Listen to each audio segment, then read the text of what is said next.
Good evening, everyone. I hope you are doing well. I want to start this video off with some birthday shout-outs. For those of you that don't like these birthday shout-outs, I'm very sorry, but it's something that I like to do for my subscribers and supporters of the channel. If you would like to, you can go ahead and skip this segment, but I do this out of the kindness of my heart. Let's get started with these few birthday shout-outs. Sheila Redfern, February 10th. Vitora Webb's daughter, who's turning 7 years old. Happy birthday, darling. Sneaky Pat's, February 19th. Stories told by Beaky, his children, John and Cordelia. Tabby, February 11th. And Jimmy, Lackey, February 20th. Happy birthday to you all. I hope it's the best of the best.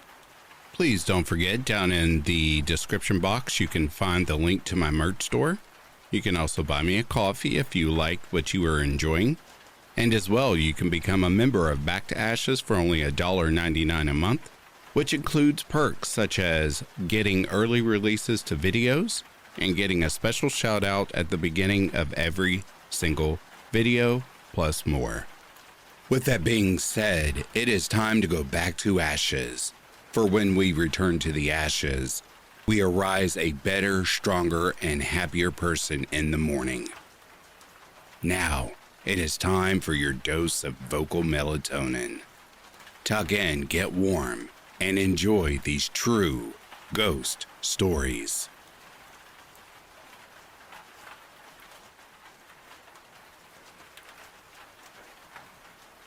I find this really interesting because many of my family members have had paranormal experiences and yet claim they don't believe in ghosts. Here is a collection of those experiences. When my great-grandmother passed away, both my mother and aunt had strange dreams about her. My aunt had a gentle dream. Her grandmother asked, "Why didn't you tell me about all the amazing things you did?" My aunt admitted to me that she kept a lot of her rebellious and hilarious behavior secrets from my grandmother. My mom's dreams were quite different, incredibly frightening. Her grandmother was screaming and begging for help. My mom feared something bad was happening to her grandmother's soul. When my grandfather passed away, my uncle went to ID the body. While in the waiting room, he claims that my grandfather walked up to him and said, "Everything is going to be okay," and then vanished. My uncle was confused but reassured that my grandfather was alive and well. But when he ID'd the body, it was indeed the body of my grandfather. Just before the burial, as the local gravedigger was digging out the place for my grandfather's coffin, he paused and looked into the trees. He said he saw my grandfather sitting there, watching his own grave being dug. Just before my great-aunt passed away, she claimed her deceased husband was visiting her every morning. She said, "It's like he's leaving the car on for me." Similarly to the above, just before my boyfriend's grandma passed away, she also claimed she had visitors.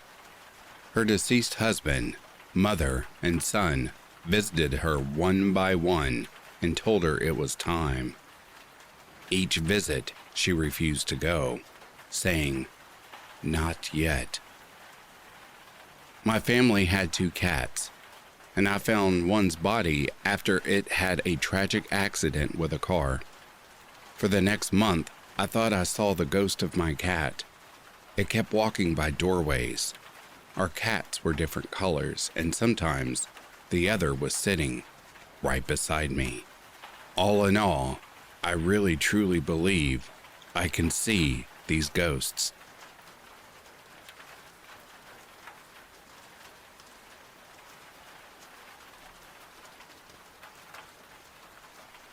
About a decade back, I used to work at a brewery or pub. It was set in a pretty big and old building from the early 1900s. I worked there for a couple of years, and most of the time, the job was pretty chill, but backbreaking at times. On my time working there, I had two experiences that I can only describe as supernatural.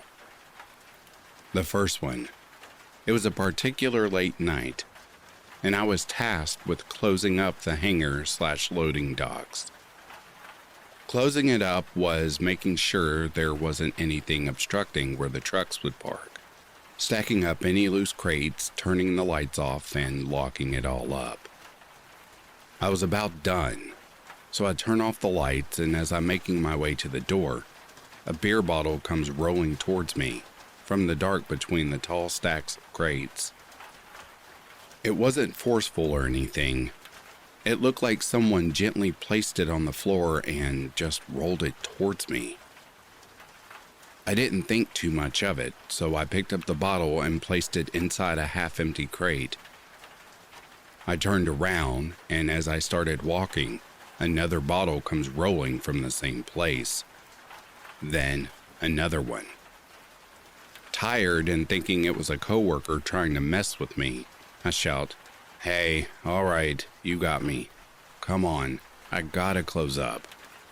I expected to hear laughter or something, but instead, it was dead silent. I waited for a couple of minutes, turned on my flashlight, and started looking around the stacks of crates for what I thought it would be a giggling coworker.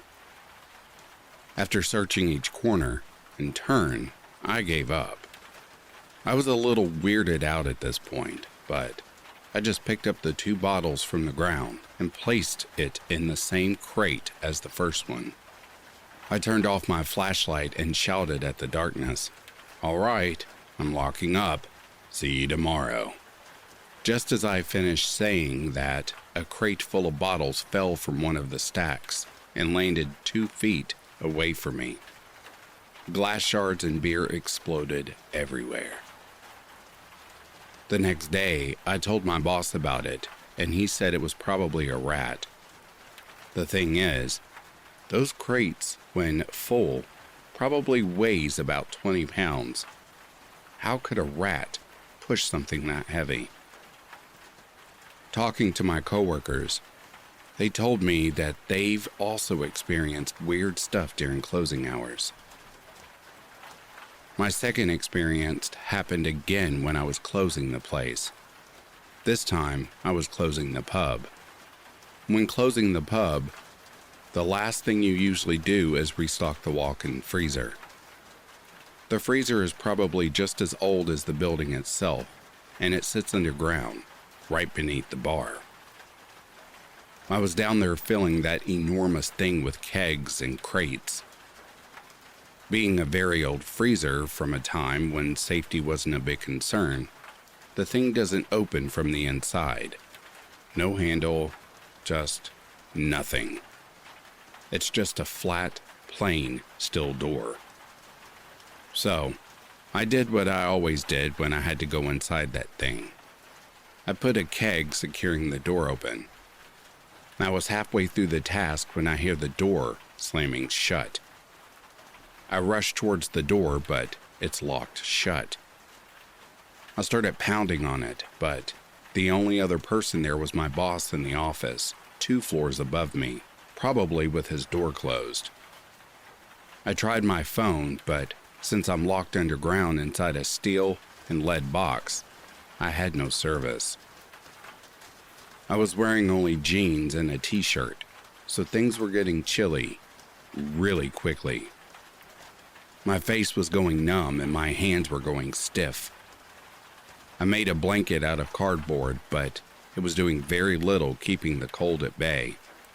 The only reason I didn't freeze to death was because I had a date with a regular, and she went there looking for me. She asked my boss where I was, and when he couldn't find me, he went to the basement and found me inside the freezer. I was there for about 45 minutes when he found me, and I was starting to consider writing a letter to my parents and drinking myself to sleep. My boss installed a chain to keep the door open after that, but I refused to ever walk in that death trap again. Weirdest part, the keg I had holding the door open was at the other side of the room when I got out. It was a full steel keg, not something that just slides away, let alone quietly. I stopped working there shortly after, for obvious reasons.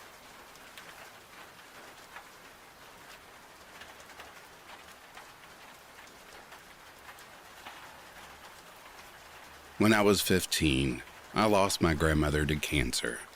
She was my best friend. I never accepted her death and neglected it.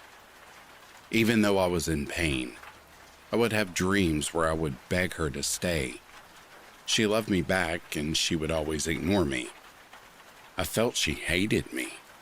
With that came a lot of anger towards her, and I had so many questions.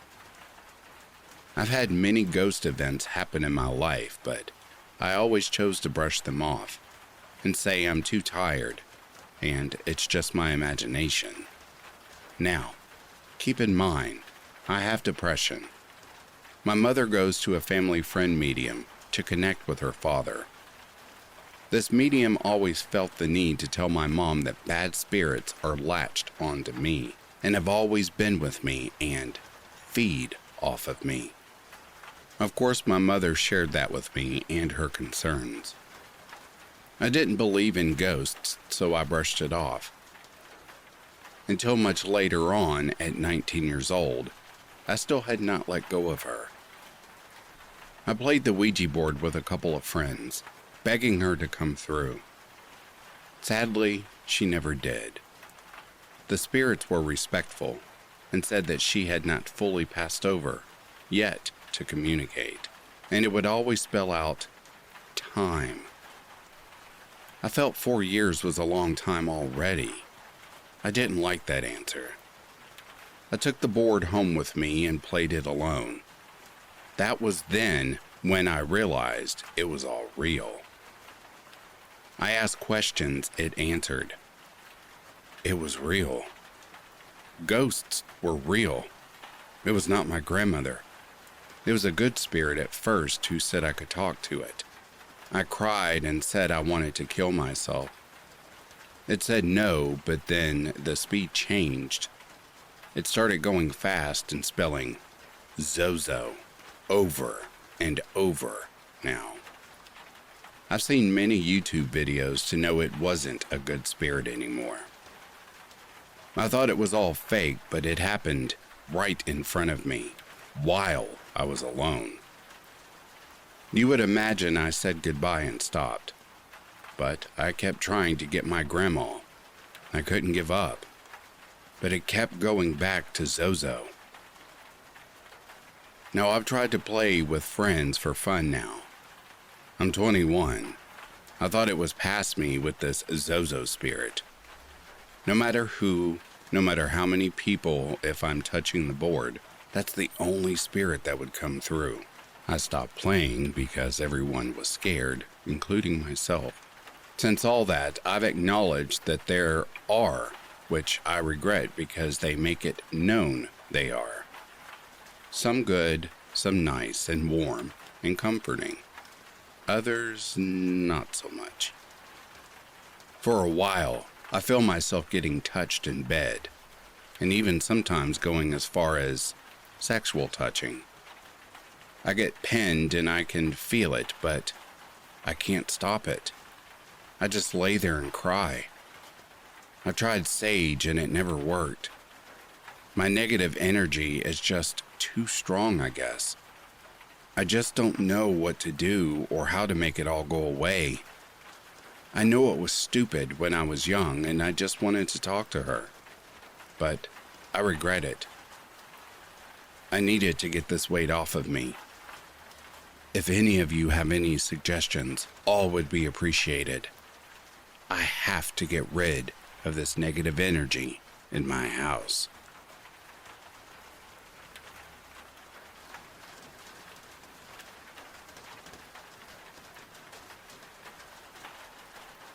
I've had countless experiences with ghosts for the last 10-ish years.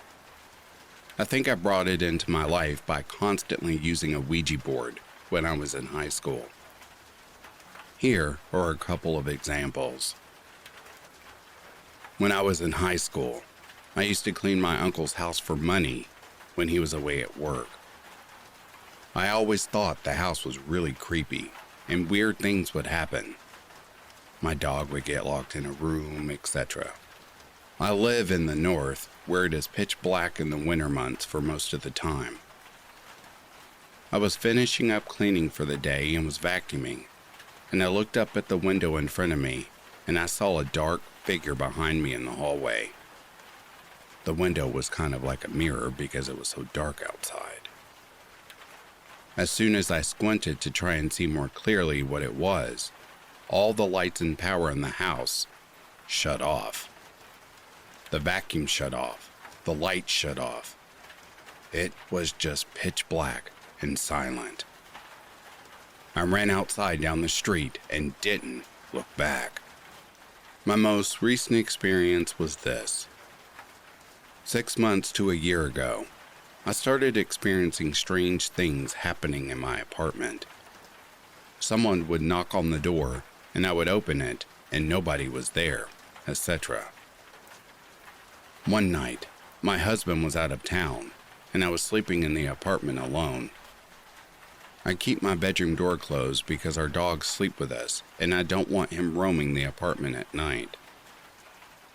I heard some weird noises in the living room, but I tried not to think much of it because I was scared and just tried to fall asleep. Then I heard a light knock on my bedroom door.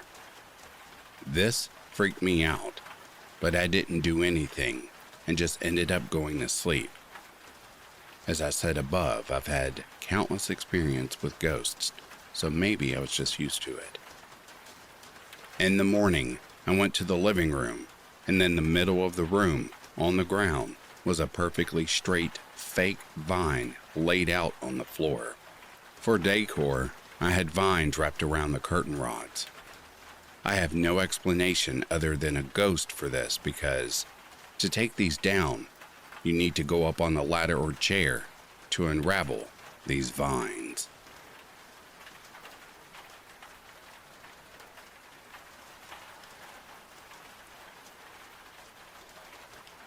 I've always been strange or abnormal and have always had weird experiences. I love the paranormal and have had a few experiences. I've seen a girl's braids get pulled by nothing. Here is a content warning for this story, as it involves death and blood, etc. When I was around 10, I'd seen a door get pulled open after trying to open it multiple times, where I saw a girl dead, hanging by a noose, dripping blood. The door slammed. I went back to see what was really there, and there was nothing. There were 2 other people with me who also saw it. I'm an insomniac. When I was around 8, I had one of the deepest sleeps ever, but got woken out of it by some sort of cold wind. It was around 3 a.m., and at the time, I lived in a country where it never got colder than like 15 degrees. Anyway, I woke up suddenly, and I saw something in the corner. It was a shadowy figure. And when I think about it now, it was very familiar and looked a lot like what I look like now, although it didn't have many features. The body and hair type and all remind me of myself now. The figure came up to me and I thought it was my mom, so I said, "Hello?" It lifted its hand and it crawled onto the bed. Its face formed a sort of almost transparent mouth, and it opened its mouth and disappeared almost into me. I felt extremely cold, then a warmth, and then nothing, and I decided I was imagining things. When I woke up, there was water on my floor, even though I had no bottles of water in my room, and it was the middle of a drought, so it couldn't be flooding. I'm mentally ill. I think I have bipolar disorder, so I get scared a lot of this stuff. I'm thinking maybe it's paranoia or mania or something like that, I'd imagine. but I have heard humming, singing, etc. multiple times when I've been completely alone. I have many periods of times when I only dream about dead people, or have the exact dream again and again, or see visions in my head of the dream even when I'm awake. I'm a huge empath for people who are alive, and generally, there's been multiple times where I've been near places where people have died and felt really overwhelmed and cried and stuff even before I knew it was anything to do with the dead. Also, when I watch or hear about paranormal things, sometimes I start to feel dizzy, extremely angry, sad, etc. But lately, I've been having random chest pain, back pain. I've been to the doctor, but there's nothing that could cause that. I've also been feeling as if something is coming for me or warning me. I feel like I'm going crazy. Anyway, I think I need to investigate or just close myself off from the paranormal until I really get a control on what all of this means.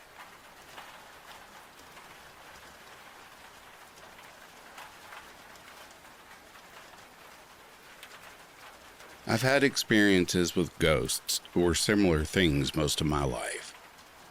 In my dad's childhood home, my older sister and I would run and frantically try to flip on the light switches to the kitchen and dining room. There was a black mass that would move from the den to the dining room and vice versa. My dad has also had his own experiences, such as my sister, who was probably 2 or 3 at the time, asking who the green man was at the end of the hall. Then, at my mother's house, my sister would never shut her own closet door. If she did, something went crazy, throwing stuff around the closet and ripping clothes down. She kept her mattress on the ground so it couldn't hide under her bed. This activity stopped after my grandmother passed away in the home. As a teenager, we rented an old mill house in town. I had a radio that started turning on by itself. It never did this in any other house.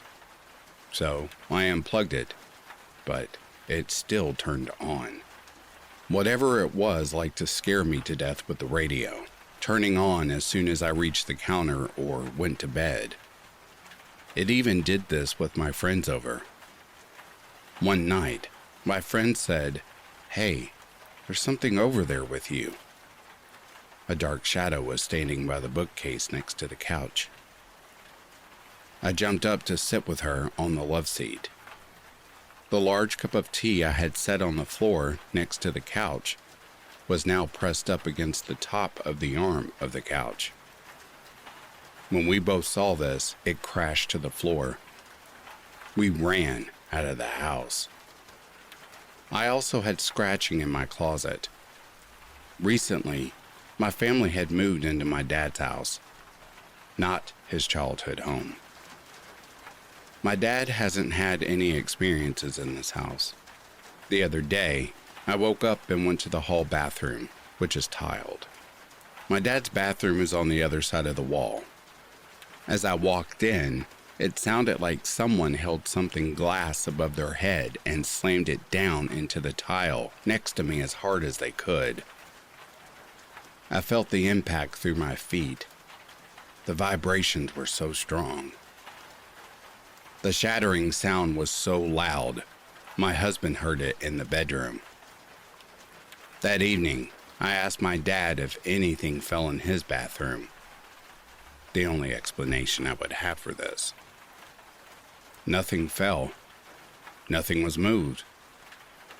Somehow, that seems worse than if something were to have broke as soon as I entered the room. Men, no, I wasn't stomping. I don't know what to think or do. Before that happened, I was feeling uncomfortable when I would go to sleep alone, like something might peek around the corner, or something might be in the room with me. And now the feeling is worse. If any of you have any advice, I beg of you, please. I'm going crazy here.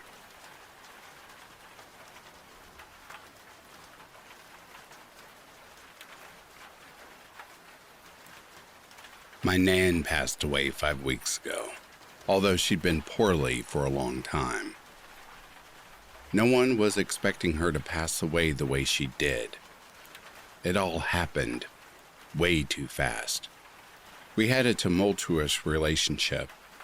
Amongst other things, she stopped saying, "I love you," back to me. I tried twice in the run-up to her death. The last time I spoke to her was through text. I decided not bothering by saying "I love you" anymore, as it hurt to not hear it back. I feel immense guilt over not saying it to her one last time. Fast forward to today. I went and viewed her body, as it's her funeral on Monday. Just to preface this, I have never believed in anything paranormal. I've always been very certain you die and that's it.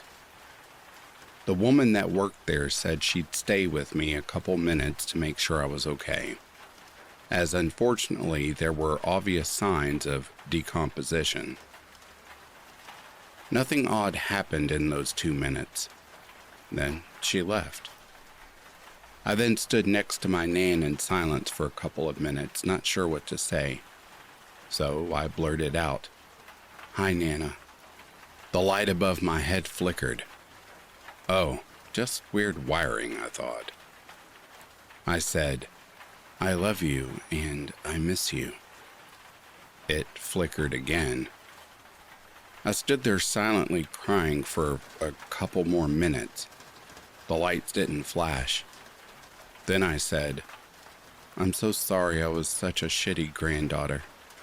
I'm keeping my promise and I'm wearing your necklace every day." The lights flickered again. That's when I started wondering if it was her trying to talk back to me. I stood there silently for a few more minutes. I asked, "Are you here with me?" The lights flickered again. Then I said, "I hope you are okay, wherever that is."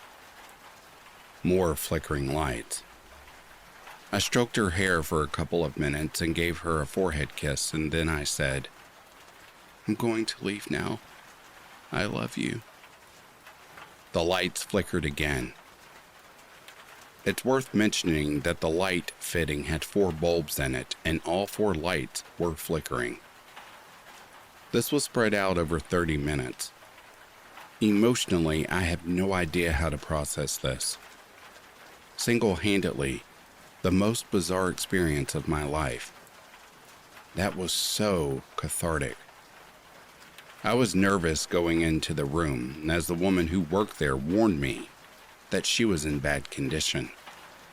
But as soon as I walked in the room with her, I felt totally fine, if not warm and reassured. To my grandmother, who I think is still here with me, I love you, and I hope you are doing well.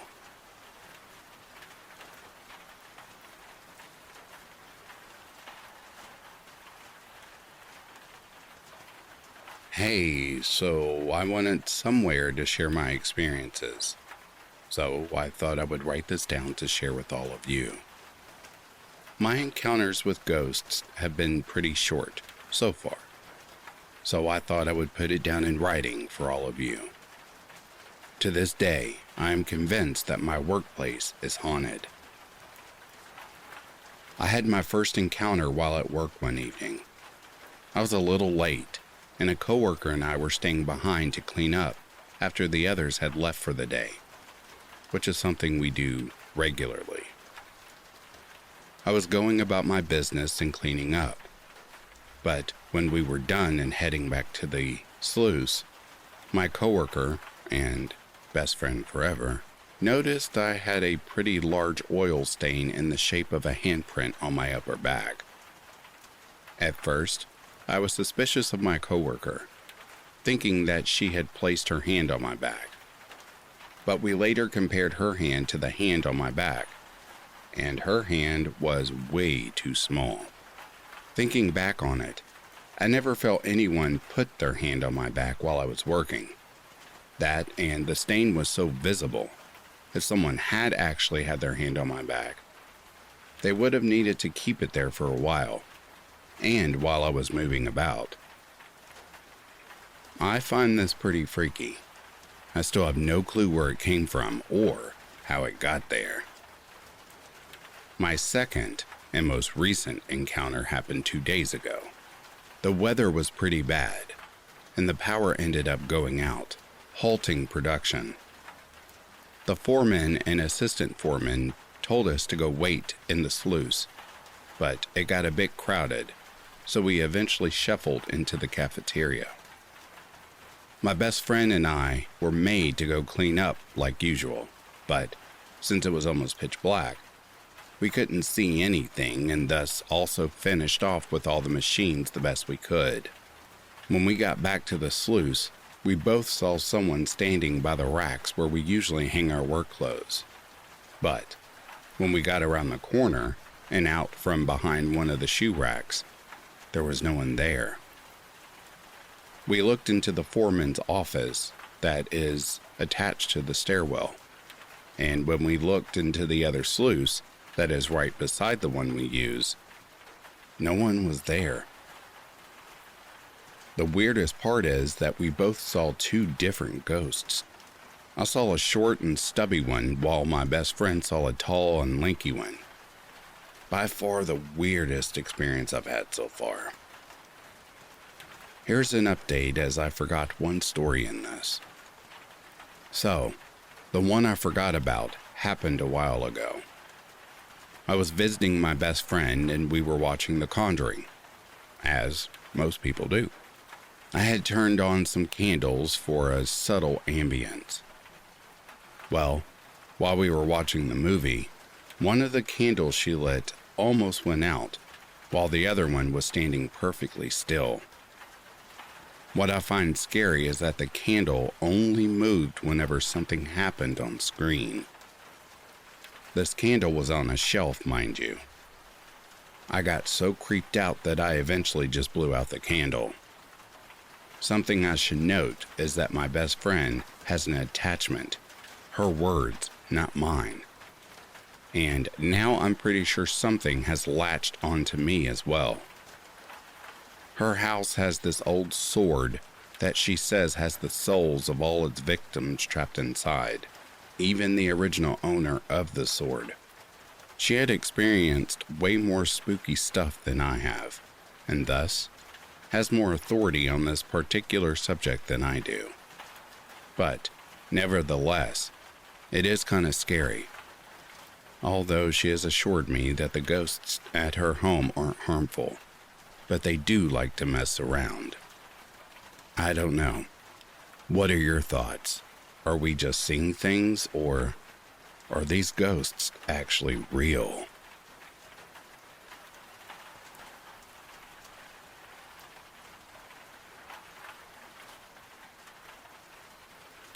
There are a few warnings I want to get out of the way before I tell this story. First, there are mentions of suicide. I don't go into detail, just out of respect for the individual involved and their family. Second, I will also be talking about depression and anxiety. This story is extremely dark, but also terrifying. I have never had something like this happen again, thank goodness. To begin, I need to tell you what exactly a white-eyed child is. There's not a lot of information about them, but from the research I've done, they're messengers of death. Another name from them are angels of death. A lot of elderly people tend to see them right before they die. It is also said that if you see one, it means either you or someone you know is about to pass on. At the time of the sighting, I had no knowledge about these children or their meanings. I didn't connect the dots until later on. the dots being seeing the child and then the death that followed. So, my little backstory. I got a job at this retirement home after I had to move out of my parents' house at the age of 18. Finding employment was proving difficult, so my best friend's mother, Lola, did me a solid and got me a job at the place she worked. The building was old. It was formerly a train station before it was converted into a retirement home. Since it was where many people lived for the remainder of their lives, there were a lot of deaths over the years, which meant there were shadow figures. I remember asking my coworker about them, and she said it wasn't uncommon to spot one in the corner of your eye. She told me not to worry about it. They were harmless. That was about the extent of the paranormal activity I had encountered. However, while working there, I had some severe anxiety, something I had never suffered from before. It probably didn't help that the environment was pretty toxic. The boss was sexist, and the kitchen was filled with middle-aged women with nothing better to do than gossip. Now, it wasn't my first time working in a less than ideal place, but at my old job, which just so happened to be Walmart, I never felt anxiety like this. It was always dread. I actually had my first anxiety attack working at that retirement home. It was scary and out of the blue. Probably one of the worst experiences of my life, and I never had anxiety again after I left. Anyway, the day I saw the white-eyed child was just a regular work day. I worked as a dishwasher, but I also helped prep, mainly peeling potatoes and helping with other little things. So, I was on my way to the pantry to grab something when this little girl popped out in front of me. It startled me so badly that I stopped dead in my tracks, half expecting to mow a little girl down. But she was gone just as soon as she appeared. I remember glancing around the kitchen, seeing if any of my coworkers spotted the little girl. But they were all carrying on with their tasks as if nothing had happened. I recall some of her details. She wore a white olden day dress, blonde pigtails, a white nightcap, and white eyes. I might have only seen her for a millisecond, but I'll never forget how her eyes had no irises or pupils. To describe Dish Pit, it was in the shape of a U. Beside my workstation was a door that led out to the dining room. The door had a small window. This is important to the story. These large windows in the dining room overlooked the street in front of the building. It was around 2 p.m. when I spotted red and blue flashing lights in that little window. My coworker came in shortly after in tears. I asked her what was wrong, and she informed me a resident had taken their life. For some reason, I decided to walk out of the kitchen to see that the entire street was filled with fire trucks, ambulances, and police. Again, I won't go into detail, but I will say it was horrible. I knew who the resident was. They were kind, they were caring, and they were a wonderful human being. Their passing weighed heavily on all of us, making working at that place even harder. I'm unsure how to describe this next part, but the atmosphere felt heavy, not sad, but evil. I know I sound insane, but it was like on top of being sad of our friend, it was also like something had taken up residence in that building. Like it was feeding off of our misery. There were a lot of deaths following this passing. A lot of health problems, and even the employees were suffering from the effects. I fell into a deep depression that I'm still suffering from. although that has been something I've been struggling with for a while. Anyway, that is the story of the white-eyed child. It's extremely dark and does not have a happy ending, but I will never forget it. I will say that if you or someone you know is suffering, please reach out. I know I sound like a broken record, but from one broken person to another, you are not alone. And more importantly, don't be ashamed of reaching out. You are not weaker for admitting you need help. You're a heck of a lot stronger for it. All right, I could go on and on about mental health stuff, but please remember, you are loved and always seek help. And if you see a wide-eyed child, definitely seek the help that you need.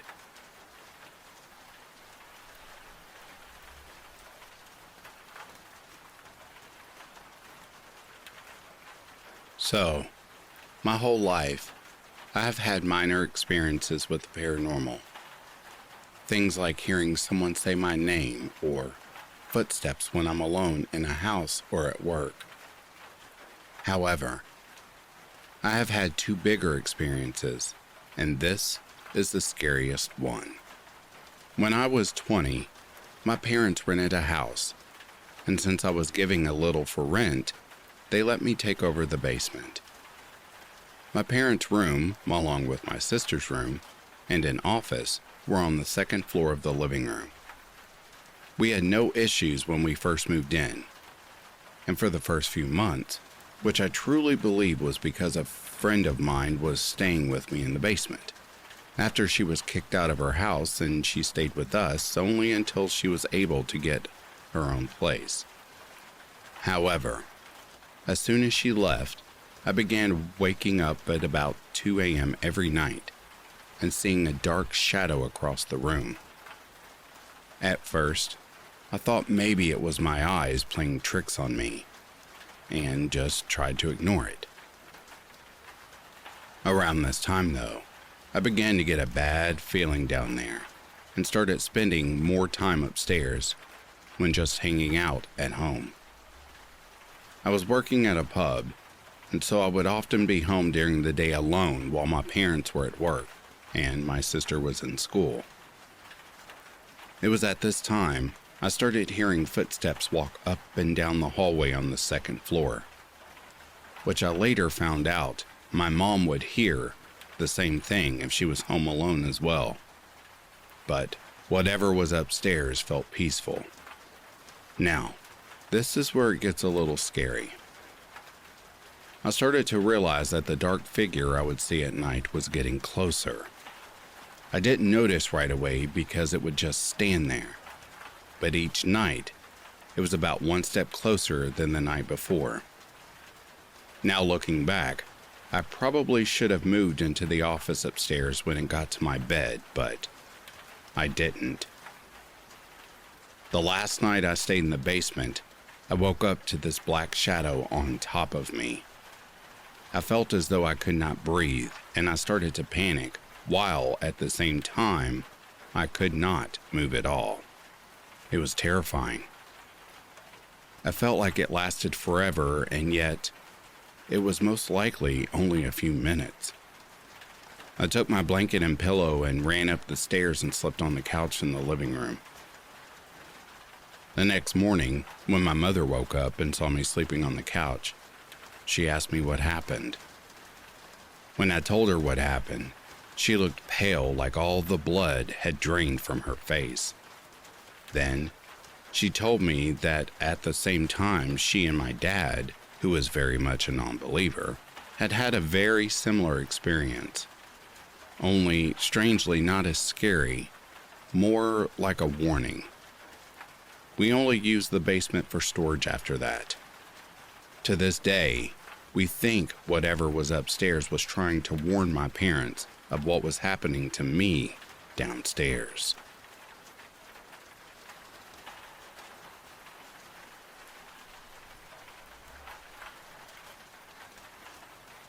I've always been a skeptic when it comes to the supernatural.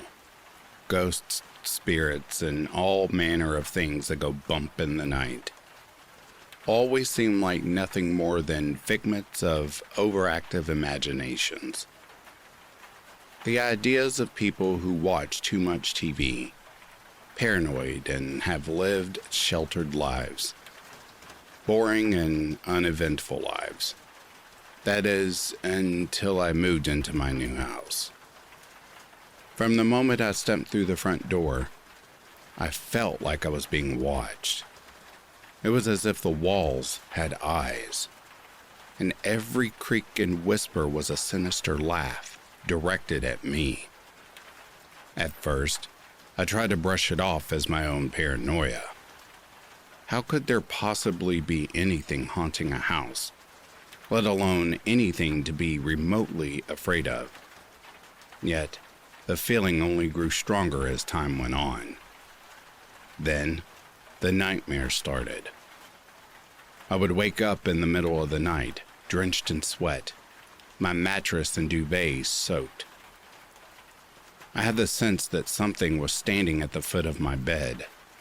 I could hear whispers and moans, as if a multitude of voices were speaking to me from the shadows of every direction, filling my mind with endless torment.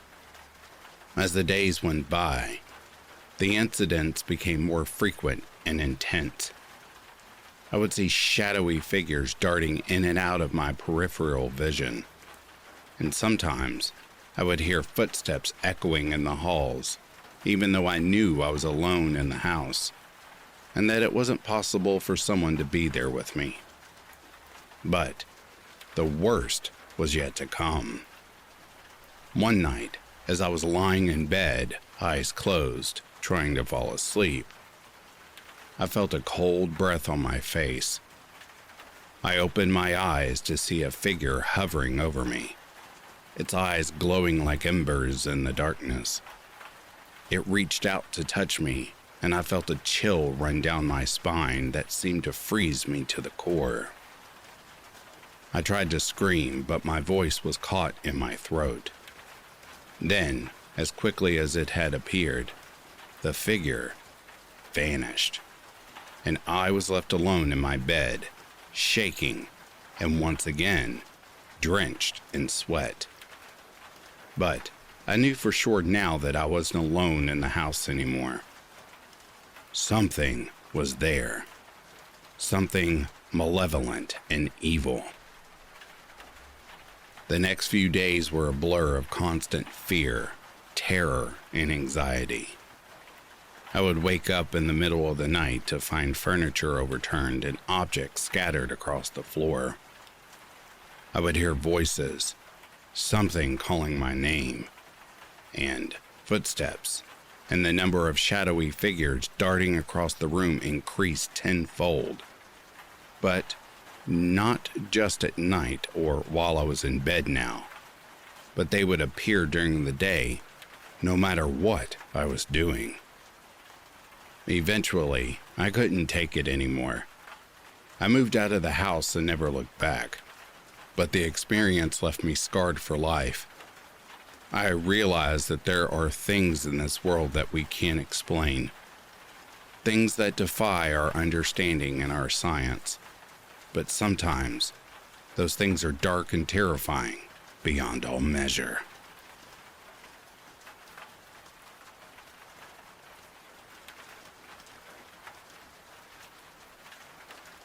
I have two experiences that happened on two separate occasions last year in my home, a few months apart from each other.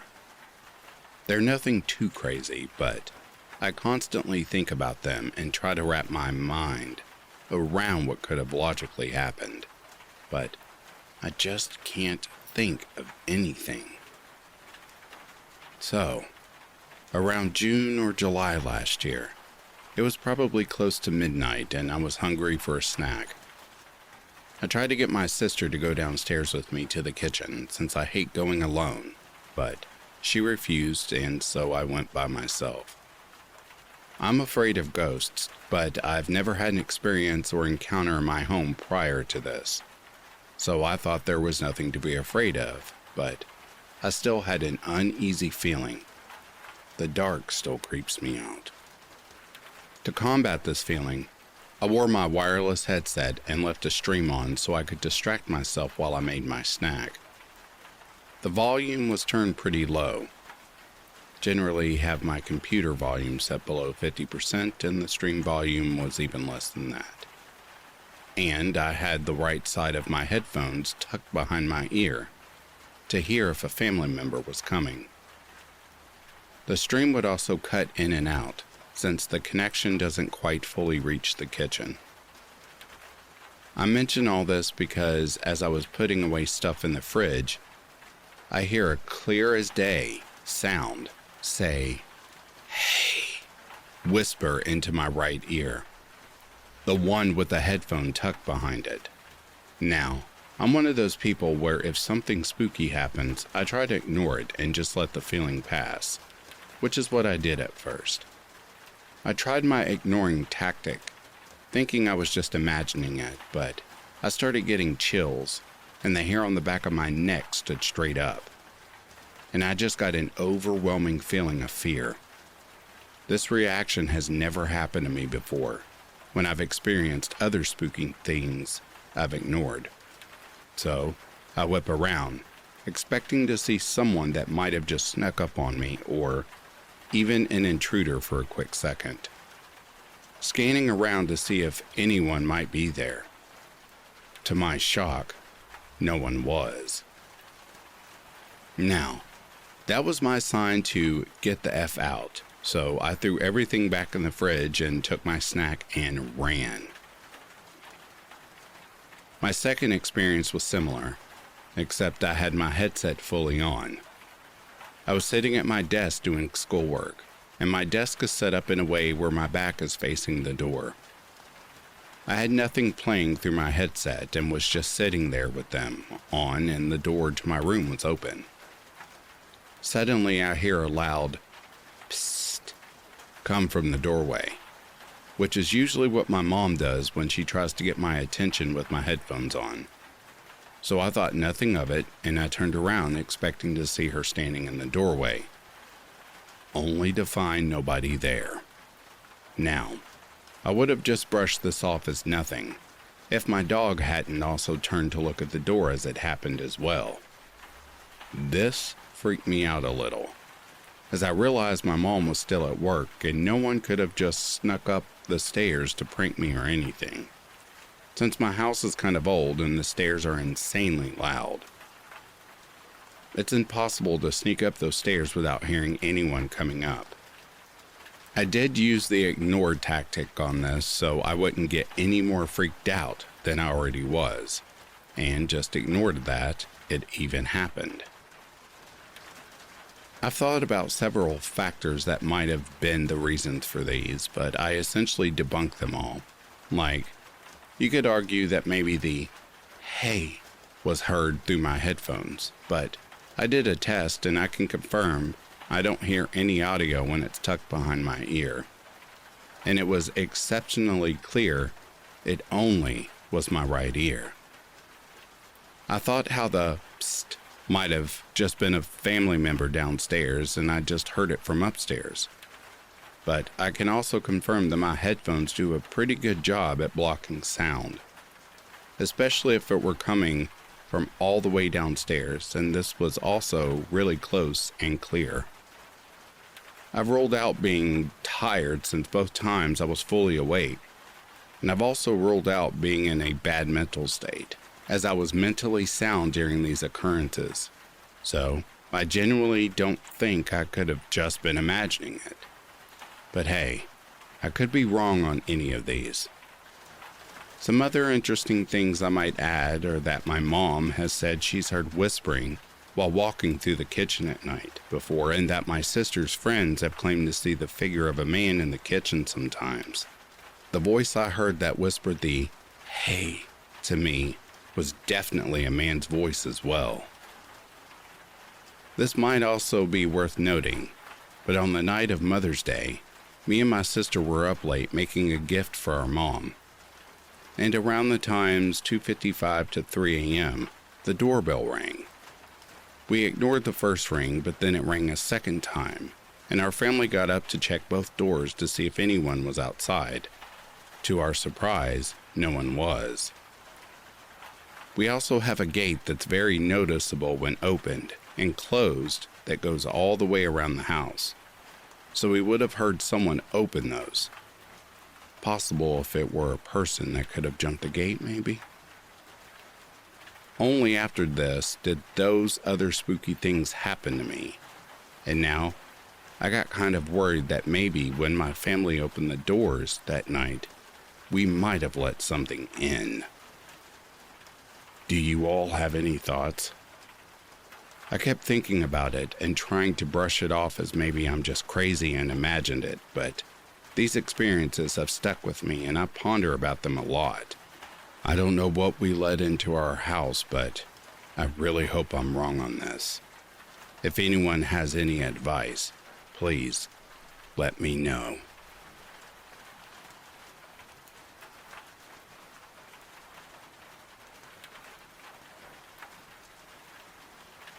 I've had many paranormal experiences throughout my life, and even some unexplained experiences that make me question my own reality.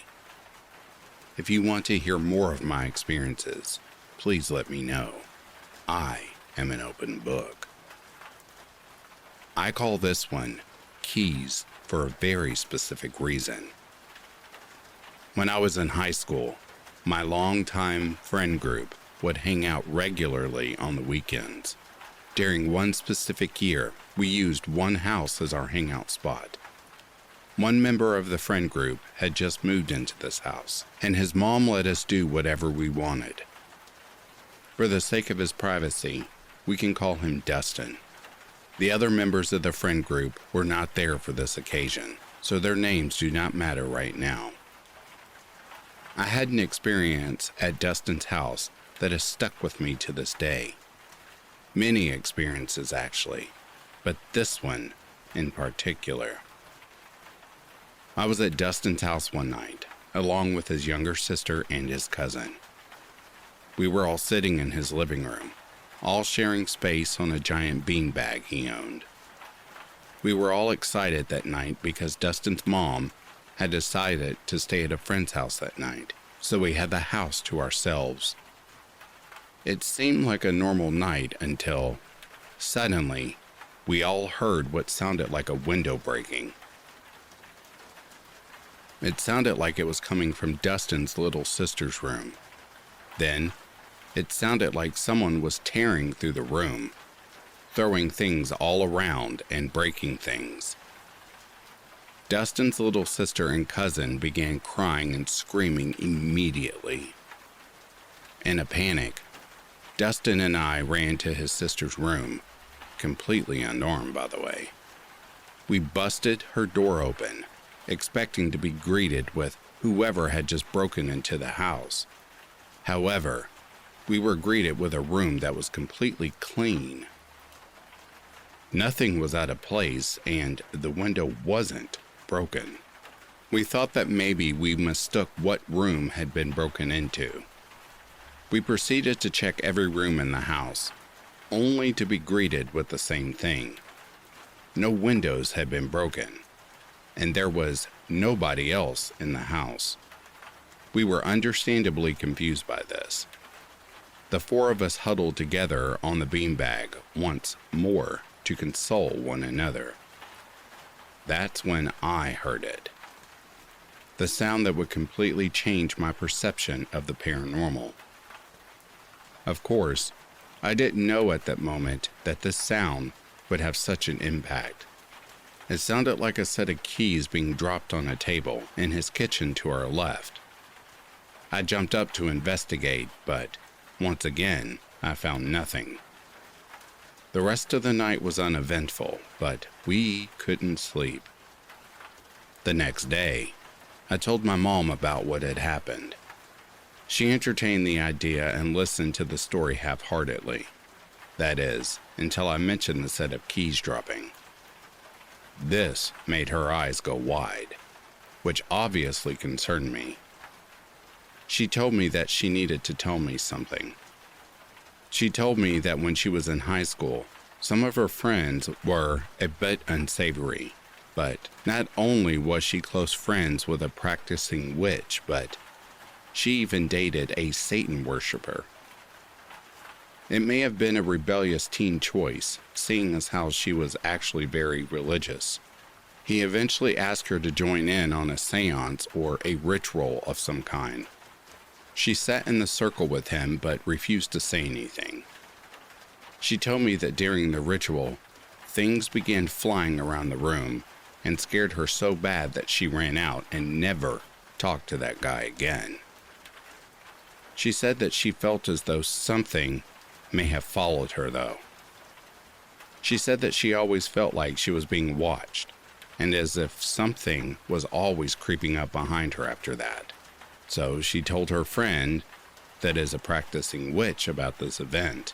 Her friend told her that a demon may have tried to attach itself to her, and that she needed some sort of protection. Her witch friend told her that she could help attach a protective entity to her. So her witch friend performed a ritual of her own. Obviously, my mom didn't make the best decisions. After the ritual was over, her witch friend told her that the entity was with her and always would be, that he would protect her from any evil spirits that may intend to harm her. She then told my mom that she would know even this entity was present because he would make himself known. She said that you would know he was there if you heard the sound of keys jingling, and that his name was Keys. When my mom told me that, I felt ice in my veins. I obviously wondered if I had heard keys there that night at Dustin's. However, if he is attached to my mom, then why would I have heard them? Does he protect her and everything that belongs to her? I would ask if he was real. It just seems a little too scary a coincidence. What could I have heard if it wasn't keys? Why did we all hear someone or something absolutely tearing Dustin's little sister's room apart, only to suddenly stop, with everything still in its place? Let me know what you all think. Has the entity attached to my mom attached itself to me? I don't know to this day, but I'm hoping that it hasn't.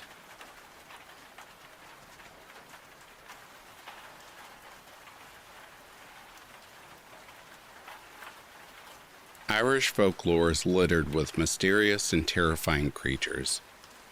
The kind that sounds so unbelievable, but that people speak of with such conviction that you can't help but wonder if there must be a layer of truth buried in there. Old people in particular still hold a belief of the fairy folk and lore of ancient Ireland. Before she passed away, my grandmother would have set us down in her cottage and filled its walls with the tales of all kinds of spirits, from silently watchful black hounds to the kelpie, a water horse that would seduce you into riding it before darting into the depths of a lake or lough and galloping into its murky depths. When my parents would collect us, Mom would scowl when she found out about the ghost story session, knowing that neither my brother nor I would be getting much sleep that night. Nevertheless, I cherish these fireplace memories, as they take me back to a simpler time when the dark winter evenings would be filled with life in the form of Granny's lilting, aged voice. My favorite of these creatures, or least favorite I suppose, given the endless amount of nightmares it implanted into my mind as a child, was the banshee, a spirit tied to particular families. Legend has it that she appears in different forms, but tends to favor that of either a beautiful but distraught woman, or of a hunched, ailing older washerwoman, if it appeared by sight at all. It is even more distinct, you see, by its unearthly cry. Its wails and weeps would fill a room or would be audible from miles away across the countryside.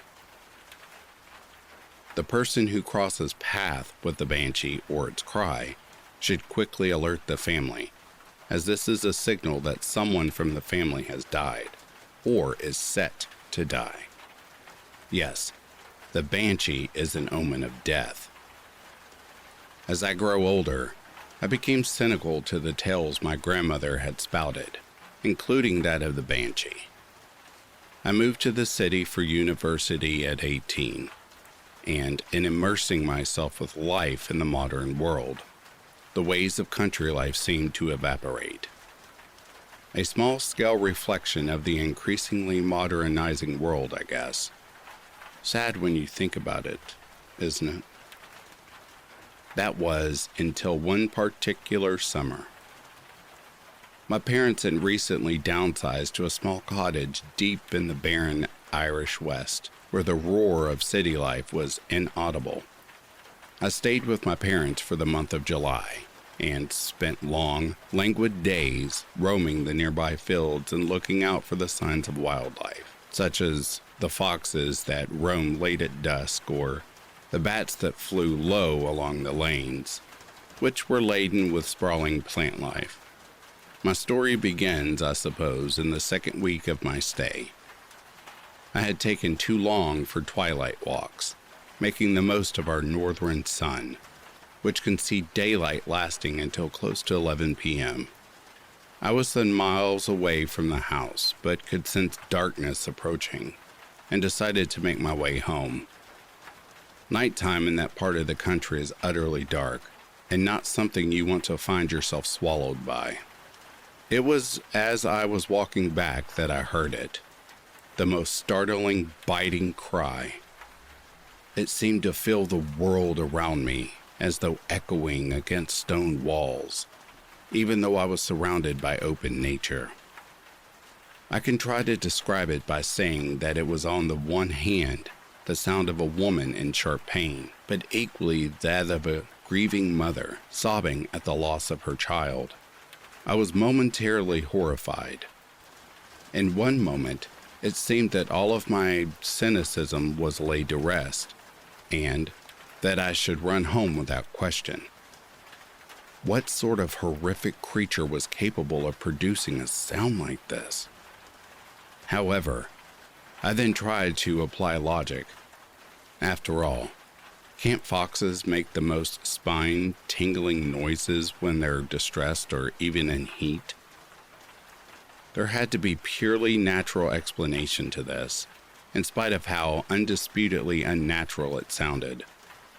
Whatever it was, I didn't want to stick around to find out.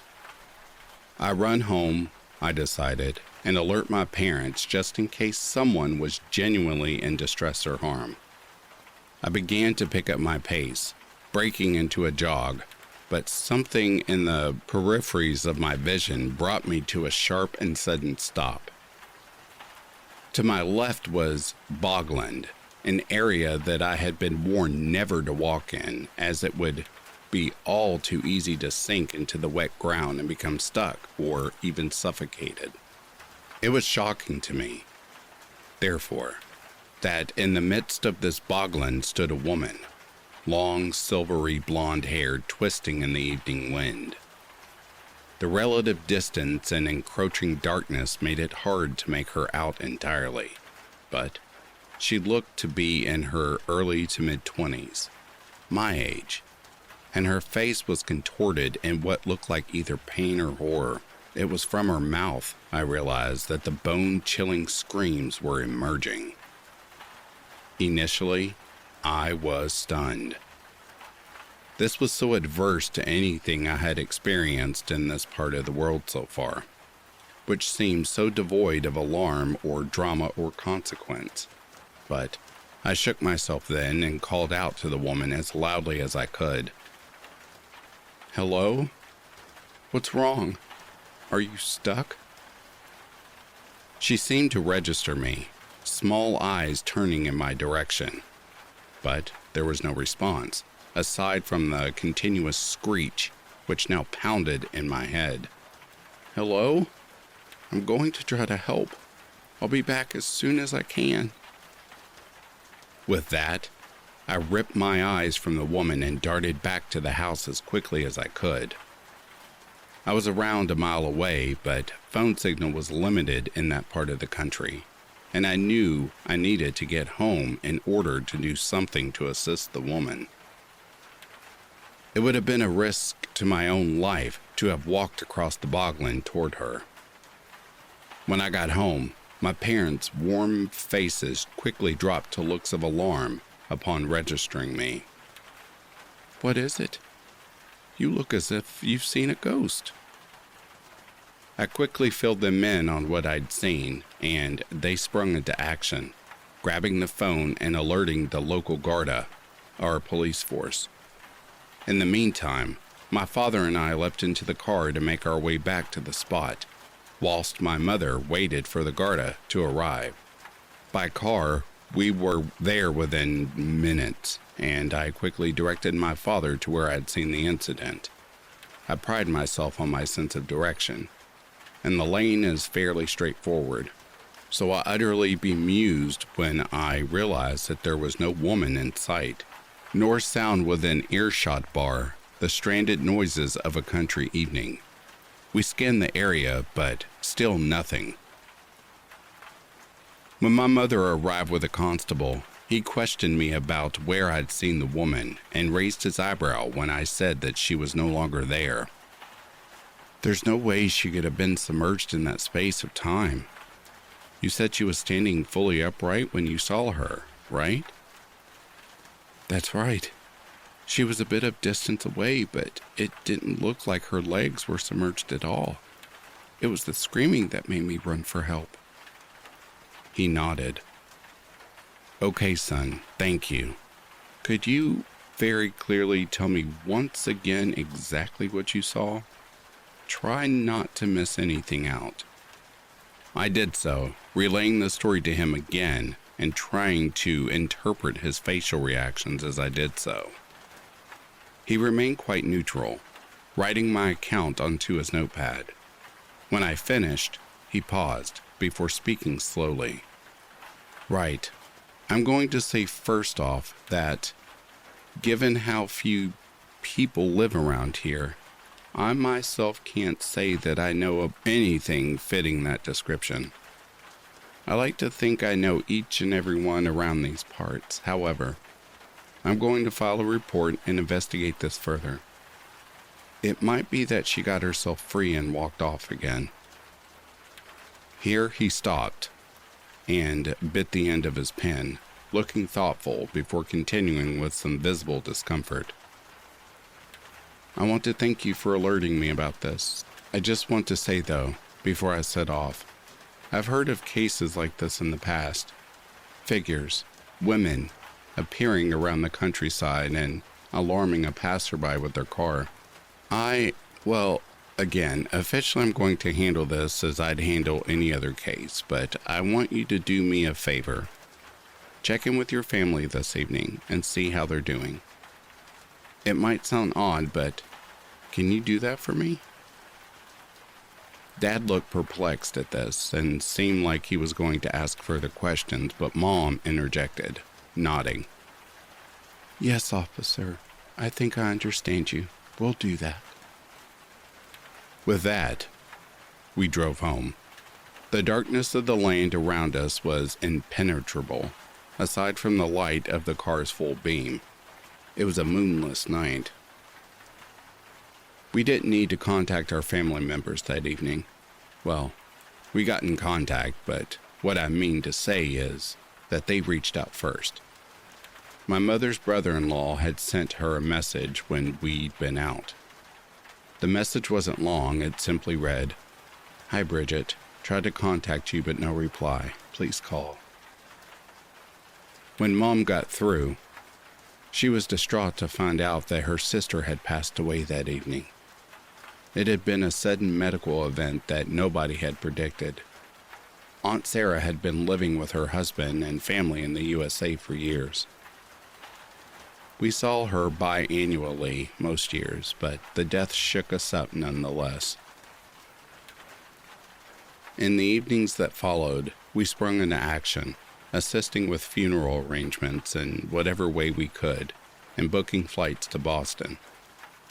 I didn't voice it to my parents, not wanting to upset them further, but I couldn't help but consider the incident with the woman in the bog and what the officer had said to us.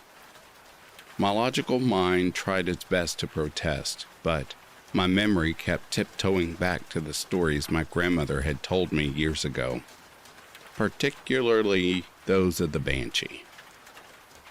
Was it possible that this could have been the explanation? Was the woman in the field trying to alert me, to warn me about the impending death of my aunt? It took 2 years for me to bring this up to my mother. I was once again visiting home, and we were drinking tea in the garden. It was yet another summer evening at twilight, and I was taken back to that night by the bog. I voiced my memories to Mom and asked her if she remembered what the constable had said. She gazed into her teacup, sighed, and looked up at me slowly. "Yes, son, I remember. Do you recall me telling him that I thought I might understand?" Yes, Mom, I do.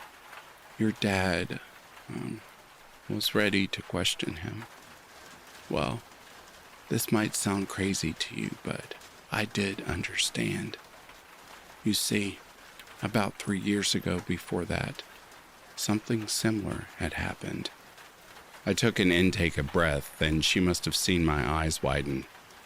"Oh no, I didn't see a young woman, if that's what you think, but I did hear a cry from within the walls of our old home on the evening your granny passed away, as though someone was screaming deep inside the house.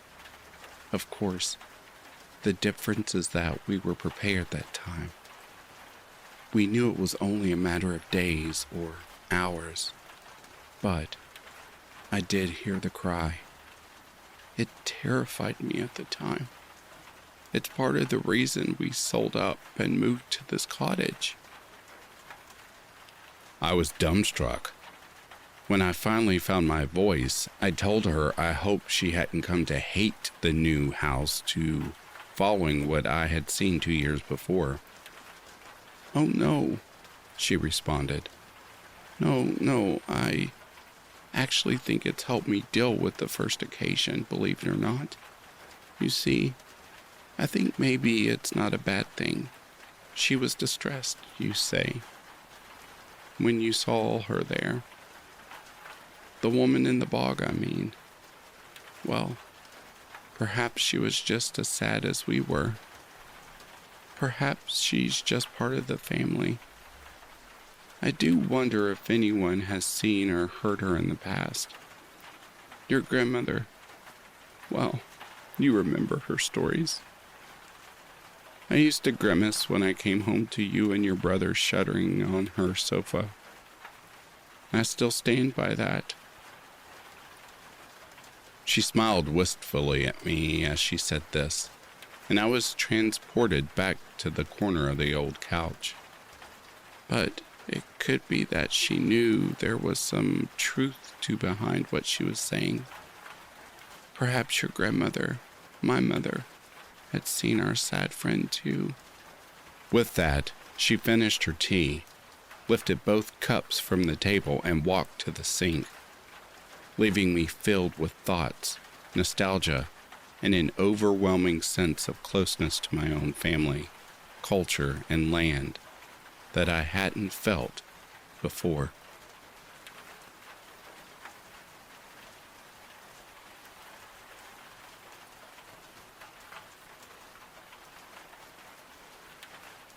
That is enough for the stories. Now I will be reading to you some strange occurrences that have happened around Pluckley, New England, and then I will read to you some strange hauntings around the USA. I will then end with a story behind the black-eyed children, and then of course I will share my own personal experience of paranormal encounters right here in my own home. These stories are as follows. Pluckley, the most haunted house in England. In 1989, the Guinness Book World of Records declared Pluckley, a small town with a population of just over 1,000, the most haunted village in England. Situated approximately 60 miles southeast of London, in the county of Kent, the first written reference to Pluckley is from 1086, and a settlement that has been around in excess of 900 years is bound to have accumulated a few spooks. Today, the pastoral village boasts numerous haunted locations, including, but not limited to, the following. St. Nicholas Churchyard. 3 spirits are said to haunt the atmospheric burial ground surrounding historic St. Nicholas Church, which dates to the Norman period. The first and best-known spirit is that of the Red Lady, believed to have been a member of the prominent Daring family. She walks the graveyard, endlessly searching for the final resting place of her infant, who died at birth, and whose grave was unmarked because the child was born out of wedlock. But she doesn't walk alone. Another member of the Daring family, this one known as the White Lady, also haunts the graveyard. According to legend, the second woman was very beautiful, and when she died at a young age, her grief-stricken husband could not bear the thought of his beloved rotting away in the grave. Thus, he had her dressed in a flowering white gown, placed her in an airtight lead coffin, and laid a single rose upon her breast. The lead receptacle was encased in a larger solid oak coffin and interred in Daring Chapel. The White Lady is often seen on misty autumn mornings, her raven black hair a striking contrast to her milky white skin and gown. A vision in black and white, with a blood-red rose clutched to her breast. The third churchyard ghost is that of a large white hound.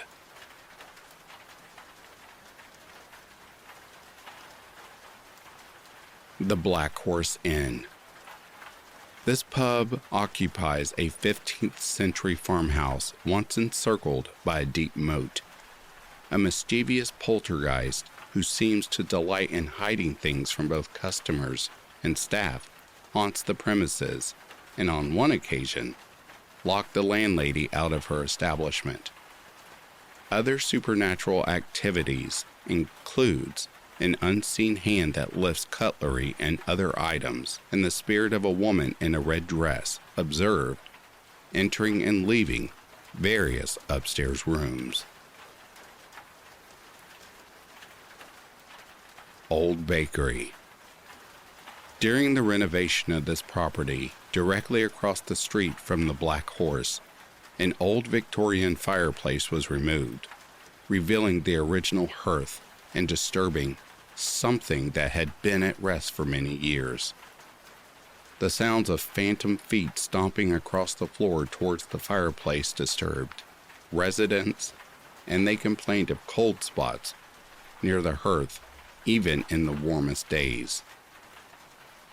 Additionally, the sounds of a phantom coach and horses that haunt the entire village were heard passing the building in the early hours of the morning.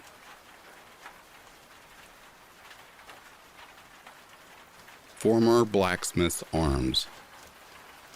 This former pub at the intersection of Smarden and Smarden Bell Road is now a private residence. The 15th century building is so haunted that at one point it was called the Spectre Inn, and at another, the Ghost's Arms. Later, while new owners awaited a liquor license, it became the Blacksmith Forge Tea Room. Among the ghosts are a jovial cavalier who wanders about in the upstairs rooms, and the apparition of a Tudor maid who stands beside the fireplace slowly turning a spit.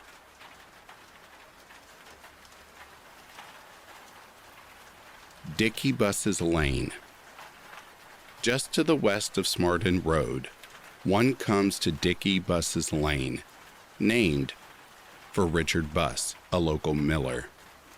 The alleged ghost at this site is suspect, but local legend has it that one morning, a group of children on their way to school came upon the hanging body of Henry Turf, their schoolmaster.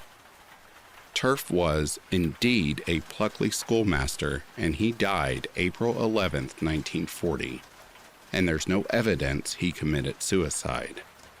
Nonetheless, according to the story, on nights of the full moon, when leaves rustle in the breeze, the apparition of a man hanging from a tree is sometimes spotted at the location. According to another tale, a black silhouette of the miller appears just before a fierce storm.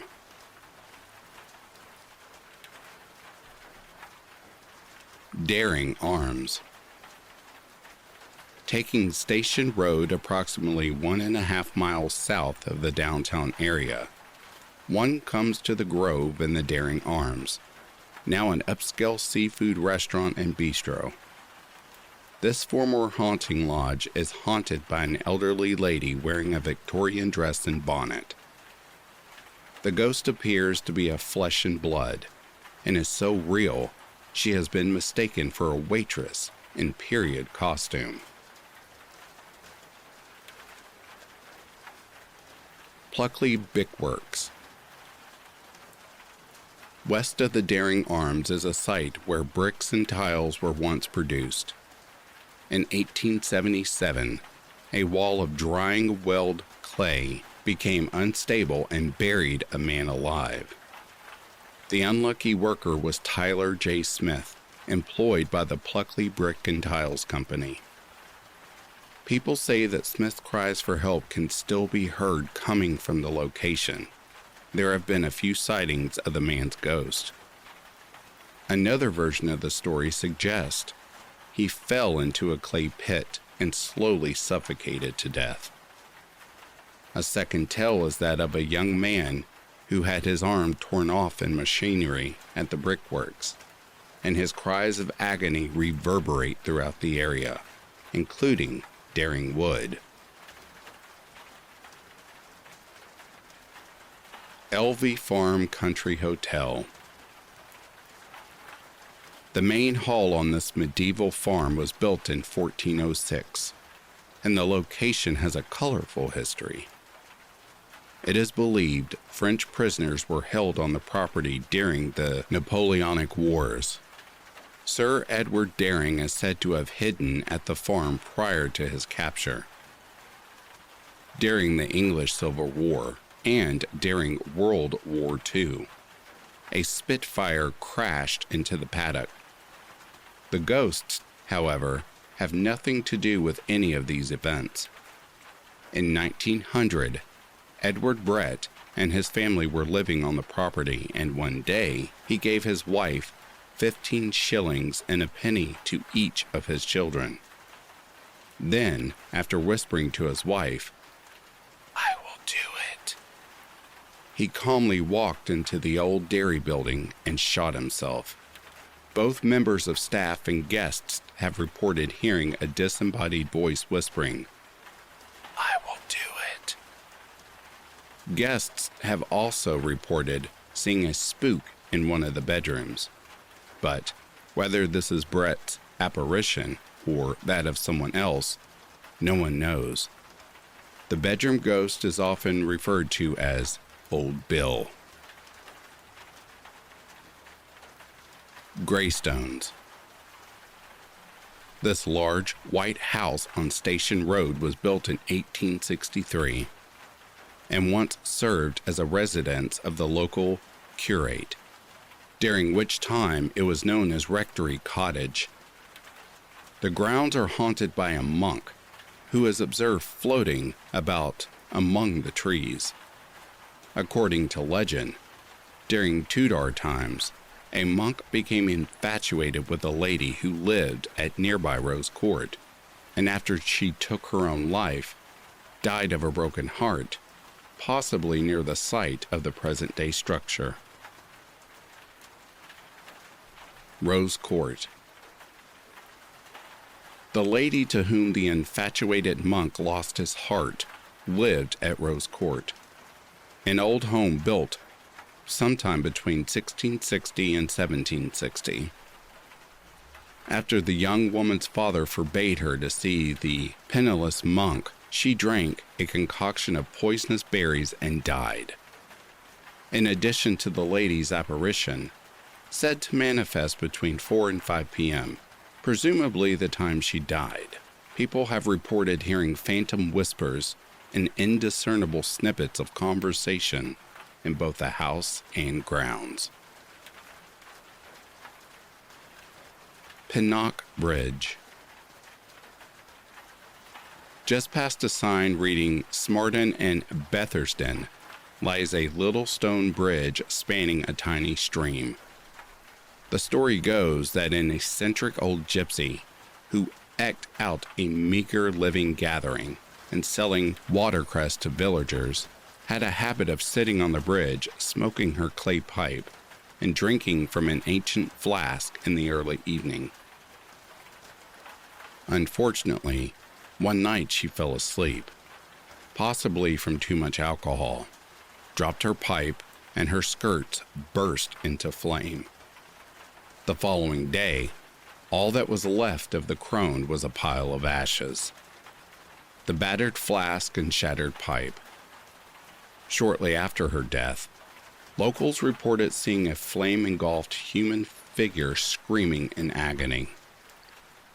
Over the years, the manifestation gradually became less intense, and now, the ghost of the watercress lady is nothing more than a faint pink glow hovering near the spot where the old woman burned to death. Daring Wood. The 308-acre wooded area, consisting primarily of sessile oak and hornbeam, dates to 1600 and possibly earlier.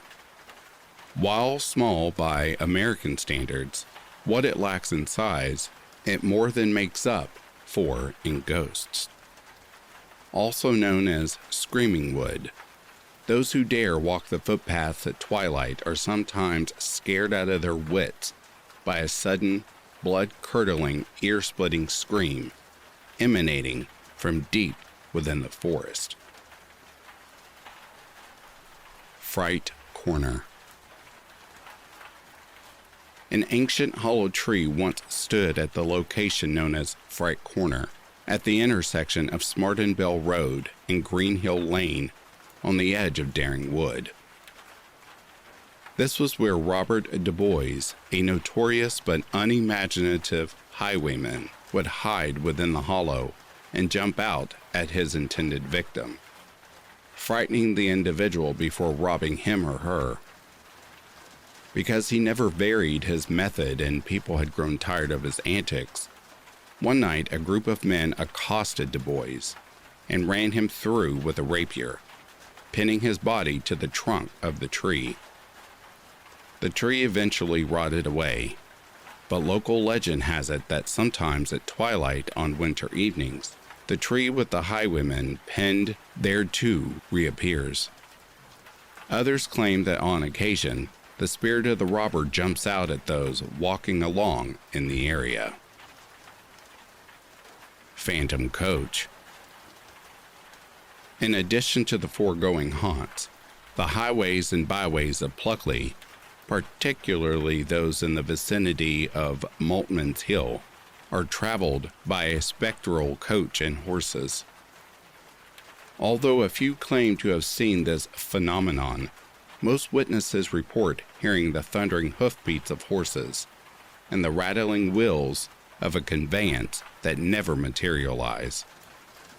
One night, in late November 1997, a Pluckley resident reported her car was filled with a distinct noise of horse hooves on a cobbled street as she drove home.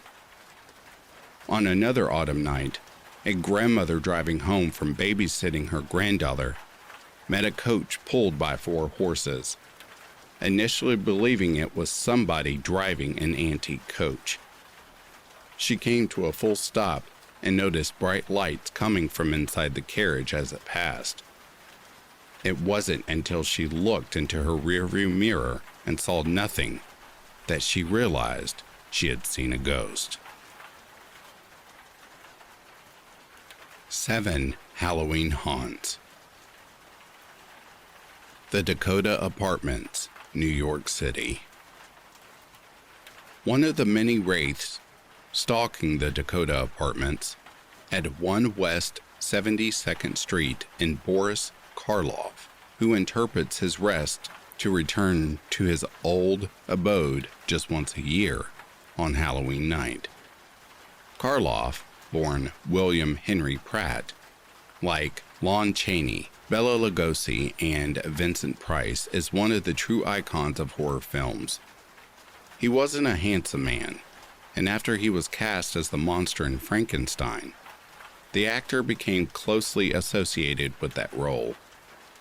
He spent his final years at the Dakota, a building with something of a dark history. Rosemary's Baby was filmed at the Dakota.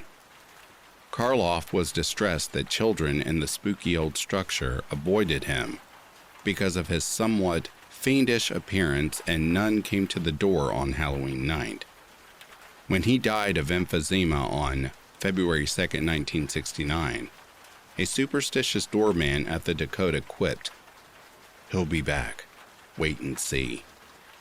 The doorman was right. The following Halloween, people reported seeing a strange, evil-looking man watching trick-or-treaters and following them into the elevators. Even though it's been 50 years since his death, young trick-or-treaters still occasionally claim to have seen a weird guy on the elevator, but when they reach their floor and look around, he is no longer there. Gamble Place, Orange Park, Florida. James N. Gamble of the Procter & Gamble Company is probably best known for inventing Ivory soap. Few know he purchased land on Spruce Creek in 1898 and built the Florida Cracker-style house at 1819 Taylor Road in 1907. He christened his winter home Aguinalty, an American Indian word meaning by the water. In the late 1930s, Judge Alfred K. Nippert, Gamble's son-in-law, inherited the estate. Entranced by Disney's Snow White and the Seven Dwarfs, he had several structures in the movie replicated on the estate, including, among others, the Black Forest Cottage, formerly Snow White's cottage, the Witch's Hut, and a wishing well.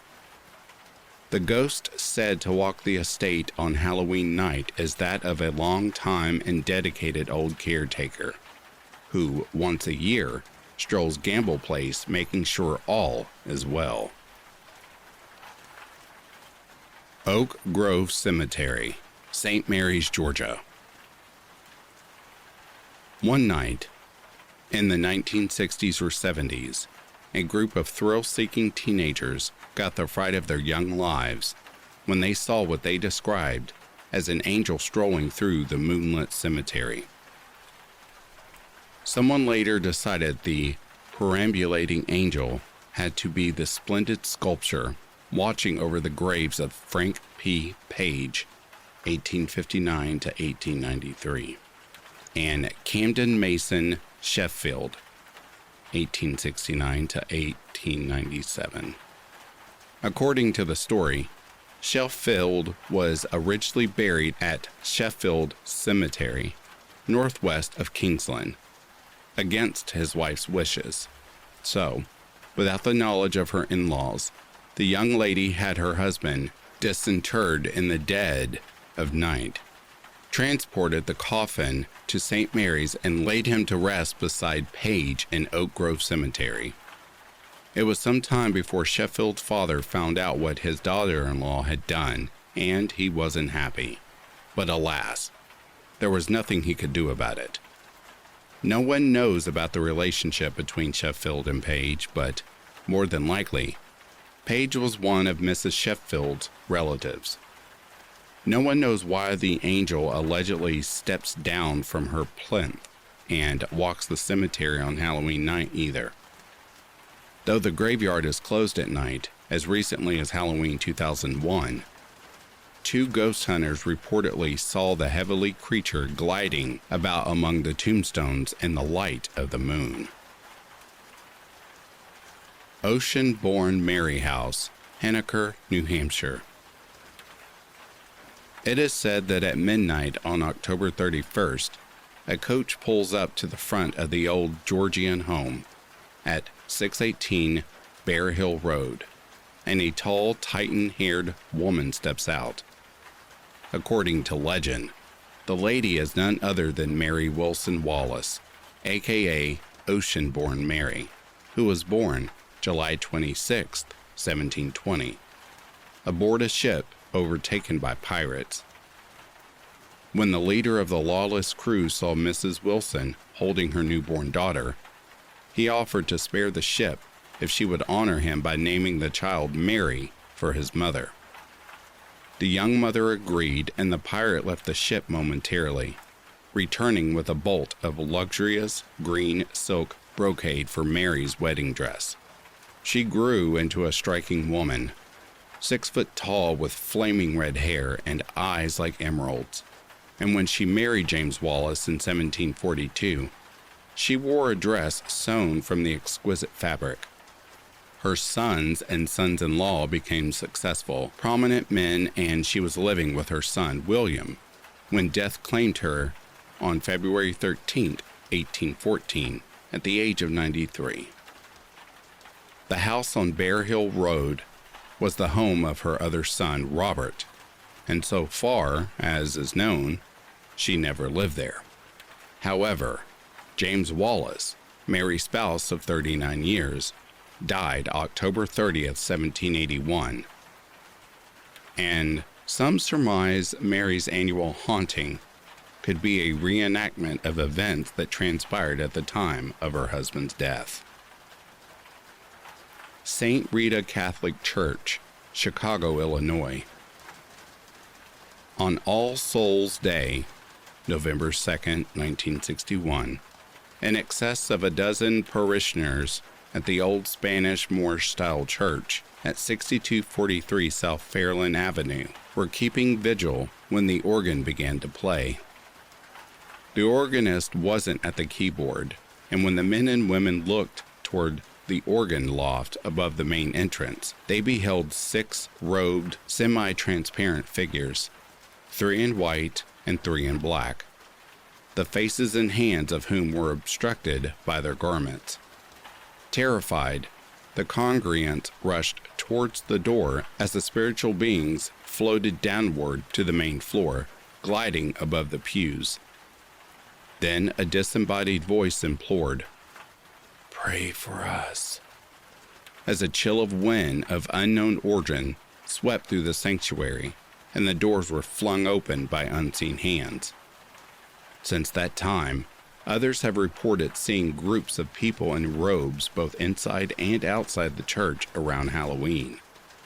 Some say what they were seeing are mischievous teenagers playing a prank on gullible parishioners and curious visitors. However, some of the witnesses insist the figures are so transparent, one can see right through them. Senior Hall Stevens College, Columbia, Missouri. Does Sarah Wheeler still walk the corridors of Senior Hall? The story goes that during a skirmish during the war between the states, a Confederate soldier was seriously injured and sought refuge at what was then the Columbia Female Baptist Academy. While the young woman was nursing him back to health, he and Sarah fell in love. According to one version of the tale, Sarah and her boo eloped and drowned in either the Missouri River or nearby Hickson Creek. In another version, and the one most oft repeated. The Yankees heard rumors the school was harboring a Confederate soldier, captured the young man, and hanged him in front of the teenage girls who had saved his life. Distraught, Sarah committed suicide either by taking a poison or jumping to her death from an upper window. For more than 150 years, students have reported encounters with Sarah, always on or around Halloween. For a number of years, Senior Hall stood empty and fell into a state of disrepair, during which times both students and outsiders would break into the building at Halloween to see if they could raise Sarah's spirit. The hall was renovated in the 1990s and is now used for music and dancing classes. But the stories of Sarah persist, and every fall, as the days grow shorter and cooler and Halloween approaches, students make certain they don't end up alone in the haunted hall. The Yellow Frame Church, New Jersey. According to legend, a minister at the Yellow Frame Church at 1 Yellow Frame Road died after his first sermon. He was buried in the adjoining churchyard, but for reasons unknown, his body was disinterred and moved to a cemetery 2 miles away. It is said that every year around Halloween, he returns to the church where he was unable to complete his mission. Black-eyed child returns to haunt Cannock Chase.